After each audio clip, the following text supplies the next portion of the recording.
Hello बच्चों, कैसे हो? तो दिव्या आलोक कोचिंग सेंटर में तुम्हारा स्वागत है।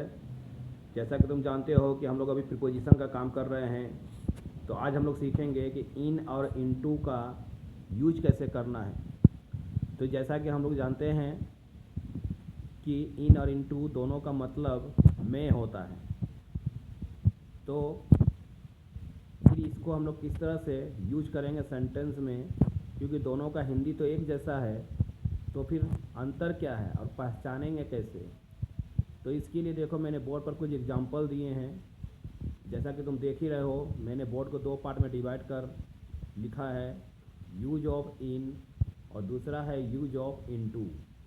जिसमें पहला जो है तुम देख रहे हो, चार एग्जांपल है। The pencil is dash the box, the book was dash the bag, you are dash the room, the diary is dash the drawer.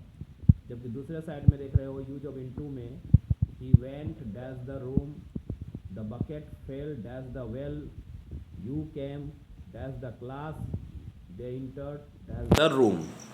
तो मैं पहला बता रहा हूँ और उसी के हिसाब से समझाएंगे कि हाँ ये कैसे होगा।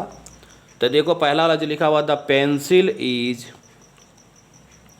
डैश द बॉक्स, यहाँ पे हम लोग इन का इस्तेमाल करेंगे, क्योंकि देखो पेंसिल कहाँ है तो बॉक्स में है, और पेंसिल बॉक्स के अंदर में स्थिर है। स्थिर का मतलब होता है फिक्स्ड है, वो मूव नहीं करता है। ठीक है, तो जो चीज़ मूव नहीं करेगा, मोशन में नहीं होगा, उसको हम लोग वहाँ पे इन का इस्तेमाल करेंगे। यहाँ पे स्थिर बोलने का मतलब है कि रेस्ट, वहाँ पर मोशन नहीं है, वो हिल डुल नहीं रहा है, वो एक जगह फिक्स पड़ा हुआ है। इसीलिए ये चारों सेंटेंस में अगर तुम अच्छे से देखोगे तो समझ में आएगा कि देखो चारों का चारों चीज़ जो है ना वो रेस्ट में है, स्थिर है। जैसे दूसरा देख सकते हैं, the book was dash the bag. देखो बुक जो है वो कहाँ है, बैग में है। तो बैग में क्या है, वो अंदर में जो है पड़ा हुआ है, तो वो रेस्ट में है। उस वहाँ पे मोशन तो नहीं है कि अंदर जाके बुक हिलता है डुलता है, अपने आप कुछ हो रहा है उसमें मूवमेंट। तो यहाँ पर हम लोग उसको रेस्ट में मानेंगे, इसीलिए यहाँ पर इन का प्रयोग किए हैं। दूसरा है you are dash the room. यहाँ पर भी हम लोग करेंगे कि जैसे तुम रूम में हो, अब मान लो बैठे हो या सोए हो, आखिर हो तो रूम में, तो वहाँ पर अगर तुम्हारा मूवमेंट नहीं है तो वहाँ पे हम लोग इनका इस्तेमाल करेंगे। दूसरा है द डायरी इज, डायरी कहाँ है, ड्रावर में, तो डायरी ड्रावर में, तो इन का प्रयोग करेंगे, ड्रावर में है। वहाँ भी ड्रावर जो है, डायरी जो है वो रेस्ट में है। लेकिन अगर वही बात हम इनटू का कर लें तो इनटू में देखो क्या है कि लिखा he went dash the room. इसका मतलब क्या, देखो वेंट का मतलब होता है जाना गया, तो यहाँ पर हम लोग इनटू का प्रयोग कर देंगे, क्योंकि देखो वह गया क्या मतलब रूम के अंदर गया है, तो मूव करते हुए गया ना, मोशन में गया है। तो यहाँ पर वो जो है मोशन फॉर्म में है।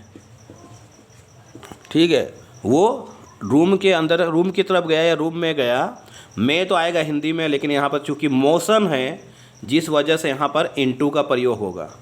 दूसरा देख लेंगे, द बकेट यानी बाल्टी जो है वो कुएं में गिरा, तो बाल्टी जब पानी जो कुएं में गिर रहा था तो वो भी मोशन में है, तो यहाँ पर भी मोशन है, इसलिए यहाँ पर इनटू लगाएंगे।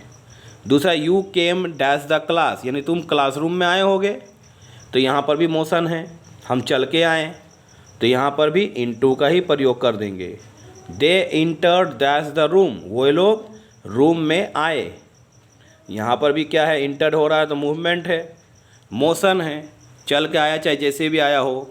तो जब मोशन आ जाएगा तो हम लोग में शब्द के लिए इनटू का इस्तेमाल करेंगे, और जब रेस्ट रहेगा तो वहाँ पे हम लोग इन का इस्तेमाल करेंगे उसी में के लिए। तो जहाँ तक मुझे आता है, आशा है, होप करता हूँ कि तुम लोगों को ये बहुत अच्छी तरह से समझ में आ गया होगा। ऐसे ही बढ़िया वीडियो के लिए जो है सब्सक्राइब करते रहें और लाइक करें और शेयर करें। Thank you.